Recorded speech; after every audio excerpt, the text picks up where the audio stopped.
আপনারা সাহায্য করবেন, কিন্তু দেখে শুনে মানুষকে সাহায্য করবেন। যেমন ধরেন ওনার কিন্তু হাতের পায়ে উনি কোনো রকম ভাবে কষ্ট করে হাঁটে, কিন্তু উনি শারীরিক ভাবে কাজকর্ম করতে কিন্তু অক্ষম। আসসালামু আলাইকুম রহমতুল্লাহ। আলহামদুলিল্লাহ, আমার পাশে আমার এক চাচা আছে। চাচা, আপনার নাম কি? কামা আপনার নাম কামাল। আপনার বাড়ি কোথায়?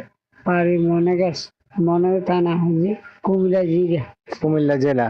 তো এটা হচ্ছে আমাদের লক্ষ্মীপুর জেলার রামগঞ্জ থানায় অবস্থিত। হঠাৎ চাচার সাথে দেখা, তো ভাবলাম আপনাদের সাথে পরিচয় করিনি এবং ওনার সম্পর্কে একটু জানি। তো আপনি কুমিল্লা থেকে এই লক্ষ্মীপুর রামগঞ্জ জেলায় কিভাবে আসছেন? গাড়ি বাড়ি আজকে কি আবার চলে যাবেন, না এইদিকে থাকেন? জায়গা এলে হায় থাকি। জায়গা পাইলে থাকবেন, নাহলে মানে আপনি এই বাংলাদেশে, পুরো বাংলাদেশে 64 জেলায় এভাবে ঘুরেন। আপনার পরিবারে কেউ নাই? আছে কে কে আছে?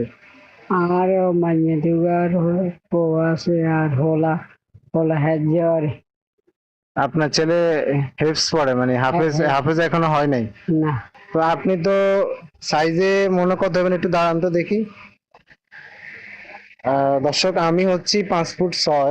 তাহলে উনি সম্ভবত 4 ফুট হবে না? উনি আসলে শারীরিক কাজ করতে অক্ষম, এই কারণে আপনারা বেশি বেশি করে ভিডিওটি শেয়ার করে দিবেন যাতে সবার নজরে আসে।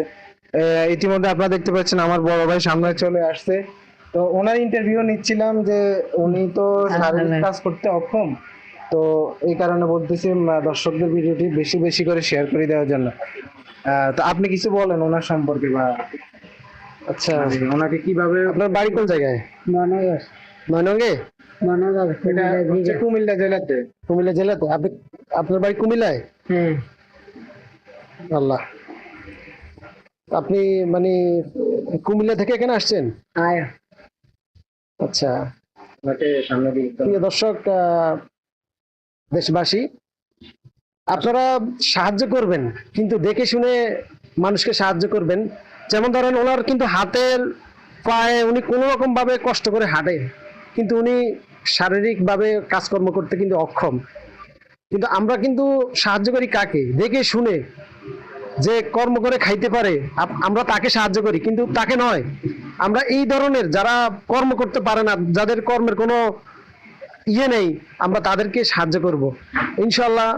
পুরো দেশবাসী, পুরো মানুষ আমরা দেখে শুনে এই ধরনের মানুষদেরকে আমরা সবসময় সাহায্যের জন্য আমি আহ্বান জানাচ্ছি। তো আমাদের সবার জন্য আপনি, সমস্ত দেশবাসীর জন্য, এই দেশের জন্য, সবার জন্য আপনি দোয়া করবেন।